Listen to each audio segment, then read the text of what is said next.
Kumusta mga fam? Nais ko lang pong sabihin na temporary ko munang gagamitin ang channel na ito upang maisalaysay ang panibagong love story ni Hanamichi Sakuragi na pinamagatang Game of the Two Bad Hearts na isinulat naman ni Mariel C. Almoroto. Sana po ay masuportahan niyo po ito at sana ay patuloy pa rin po kayong sumuporta sa Anime Story PH. At ito nga po pala ay wala sa original na istorya ng Slam Dunk. Ito ay fanfiction lamang sa ating mahiwagang writer.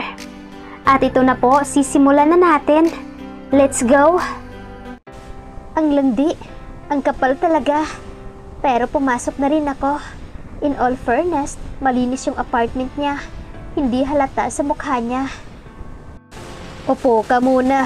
May titingnan lang ako sa taas. Ha? Alam ko nasa pinakamataas na floor na tong apartment niya. Kaya paanong may tataas pa?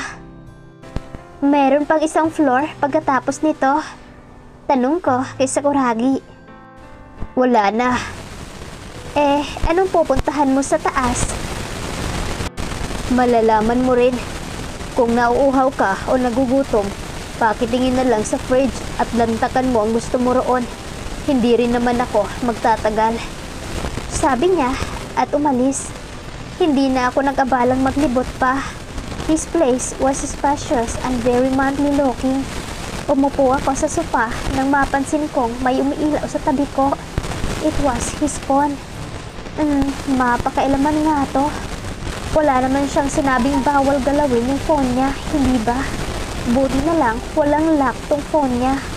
Kaya nabuksan ko at ito ang tumumbad sa akin. 38 new message received. I got curious kaya binuksan ko.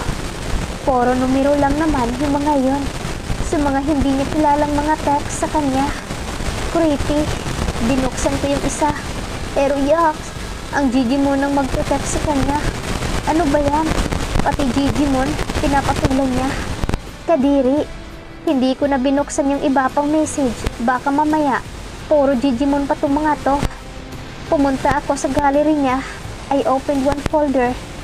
Yung nakangiti na emoji. Hulaan niyo kung anong laman. Mr. Bean. Langya. Ang weirdo talaga ng lokong Sakuragi na yun. Kaya pala, minsan mongoloid. Agad na umalis ako sa folder na yon. I scrolled down and saw another folder sa Sweetie Baby. Teka, ano ba to? Binuksan ko yon, then lumitaw yung mga pictures ko. Halos stolen pictures lahat. Kailan niya kaya pinagkukuha tong mga to? Nariyan, natutulog ako.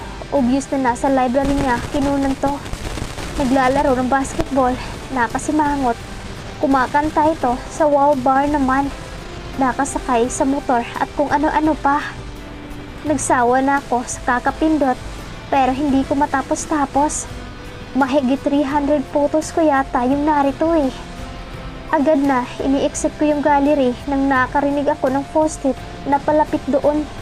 Kulang napansin na ako pala yung wallpaper niya. Hindi pa ako nakarecover sa mga nakita ko nung may pumasok na naman na text message. Uy, anong ginagawa mo? Wala. Tapos, hinagis ko sa kanya yung phone niya. By the way, patay na patay yung mga ka-textmate mong Gigi mong babae. Puntahan mo na sila. Uuwi na ako. Tumayo na ako at naglakad paalis. Pero pinigilan niya ako. Uy, kamahalan.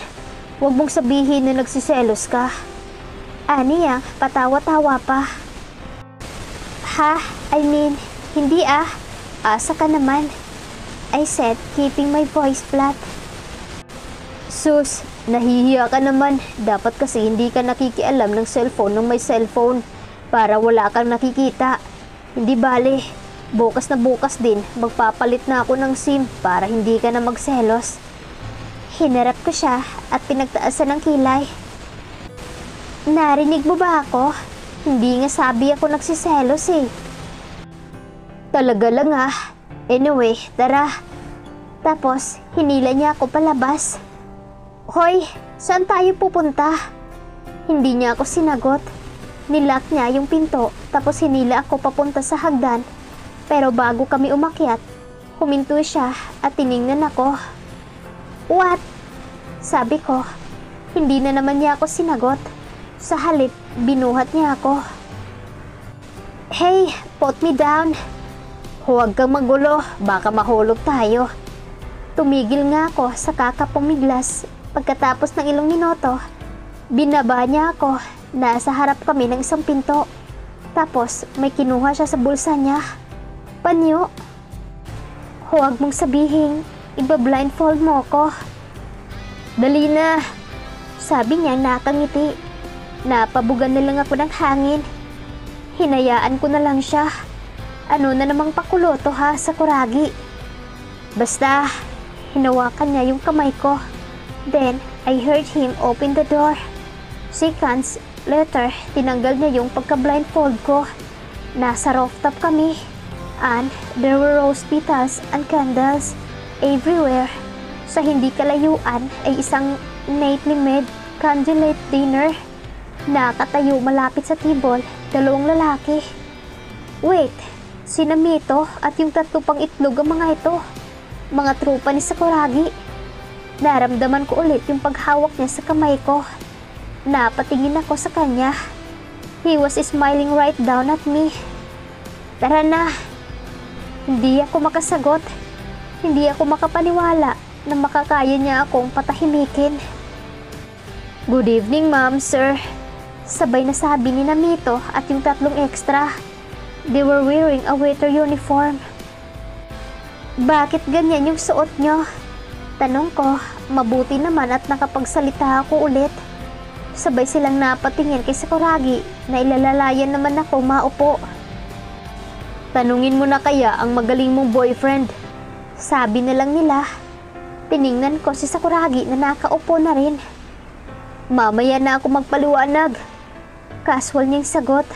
Tapos bumalik siya doon sa dalawa. Layas na, time na namin magsolo. Ang lupit mo, Hanamichi. Kontra ni Mito. Hindi mo ba kami aayain kumain man lang? Kontra rin noong mataba ni Takamiya. Oo nga. Singit nung dilawang buhok si Okoso. Kami kaya yung napagod para dito? Sunod na sabi naman nung bigatilyong si Noma. Aalis kayo o aalis kayo? Ani ni Sakuragi na nakatingin ng masama. Sabi mo nga aalis kami. Enjoy the evening and the night, sir, ma'am. Mabilaukan sana kayo. Panis talaga yung pagkain. Matinik sana yung mga lalamunan nyo. Napatingin ako kay Hanamichi.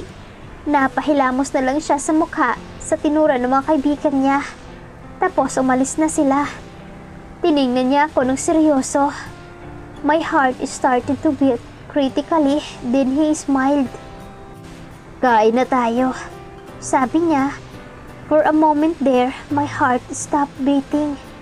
Ngayon alam ko na kung bakit walang pakundangan ko siyang sinagot nang kantahan niya ako kaninang umaga. I think I am in love with him too. Wala akong idea kung paano nangyari ito. Ang alam ko lang ay hindi humihinto ang puso kong tumitibok na parang baliw sa kanya.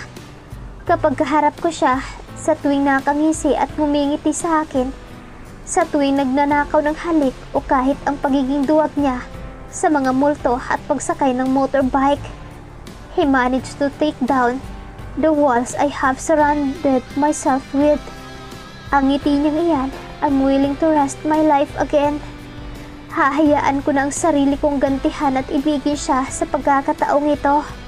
Hindi ko hahayaang masira ng nakaraan ko ang kasalukuyang kaligayahan ko. And I think my future is with this guy, this jerk, this man. Ang lalaking hindi ko inasahang mahuhulog ang loob ko. But I did anyway. I fell for him. And this bitch loved it. Hanamichi Sakuragi, point of view. Pinagmamasdan ko si Sweet habang kumakain siya. Ewan ko ba, hindi ko lang talaga maalis ang tingin ko sa kanya. Tumigil siya sandali sa pagkain at tiningnan ako. What?